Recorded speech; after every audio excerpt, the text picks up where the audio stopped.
Good morning, YouTube. So I saw this clip about how women can't, or men aren't allowed to say no. He called it the dirty. I'm like, what's the, ew. Well, when you turn women down for the dirt, I'm going, like, men aren't allowed to turn women down for the dirty. I'm like, what's the dirty? Is that anal? Ew. But Lenny had a girlfriend when he was a teenager. He's like, my first girlfriend, my first lover, and she wanted me to put it in her butt. And I said, ew.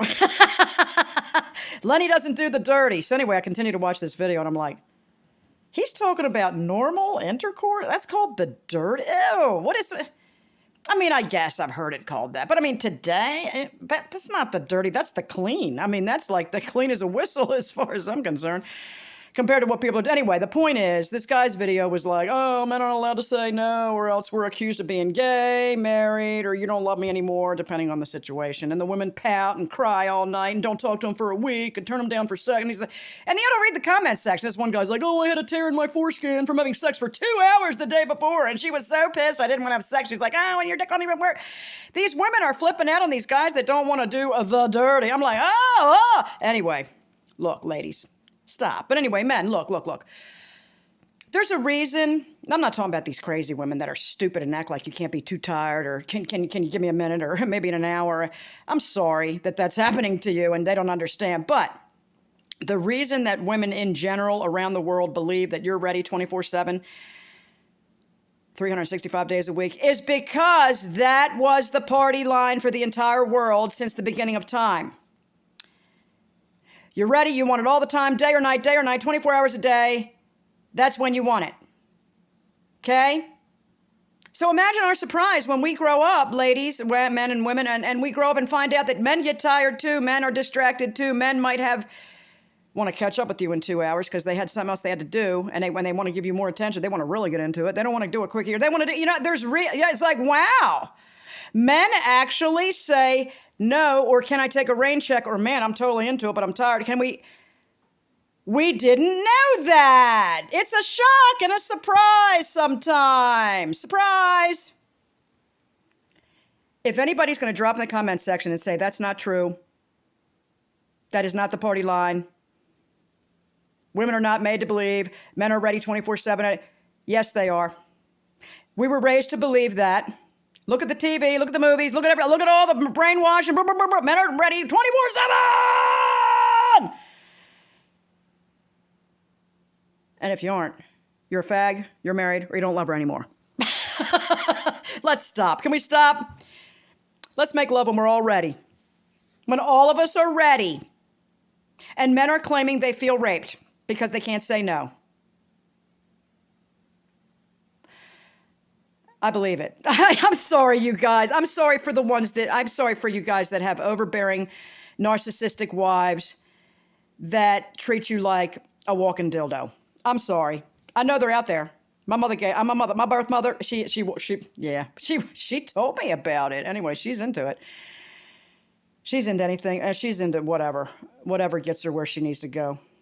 I mean, one of my brothers told me that, she turned gay for this day. But if a woman was going to help her, she turned gay to live with her. It was just like sex to her was a means to an end, man. It had nothing to do with relationship, nothing. I mean, I'm going, wow. Was I born of a soulless entity? I feel like, because I know, I'm real.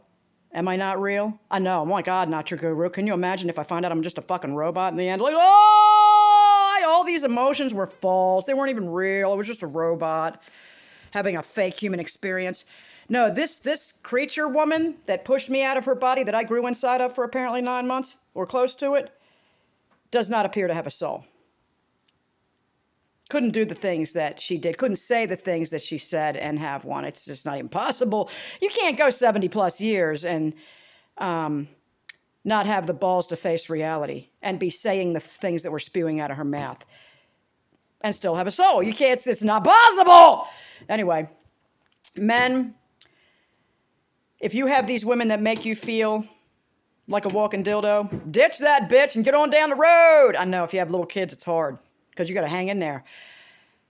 You can identify now with the women that are just blow-up dolls. So what happens is oftentimes The spouses of narcissistic spouses will eventually get away from those narcissistic spouses and find one another, like me and Lenny did. And then you heal together. And it's not sheer perfection. I look at Lenny and go, oh, and he looks at me and goes, oh! But we meet in the middle and we understand one another's failings, flaws, or shortcomings, or mental loops, or whatever the issues are. We understand them. And they're frustrating. I'd be like, God, I just want to beat the hell out of Lenny's one mental issue, and he wants to beat the hell out of one or two or three or eight of mine. But we just take a walk and catch up in front of Gunsmoke, and then have a steak later and call it a day. We just put some butter on it, and it's all better. So find your exit point, ladies and gents, and when your partner flips the fuck out because you don't want to do the dirty, that's a sign. I mean, unless you insulted them and said, oh, you're just a slut, all you want is to fuck. It's my second husband. I was like, what did you say? Oh, women just want you to work and fuck. I was like, I had never heard a man say that before. No second husband. That's not what women want. But it's interesting that that's what your interpretation was of my interest in being intimate and close and wanting to cuddle was. So I'm sorry that you are so damaged at, past 50 that that's what you thought, but that's why you're alone now in the Midwest, picking your butt and picking your turds out of the tub by yourself. Because you just can't, you wouldn't listen. You can't hear English. I mean, I gotta spread it, lay it out for you, and for a million times, and no, you're just lying. Codependent people explain until the fucking cows come home, and then people are like, your communication skills are just terrible. It's like, I explained it in 50 ways to Sunday. People that don't even speak my language can now understand what I was saying. I explained it so well. And if you feel like that, it's not you, it's them. Get the fuck out of there. All right, peace out, YouTube.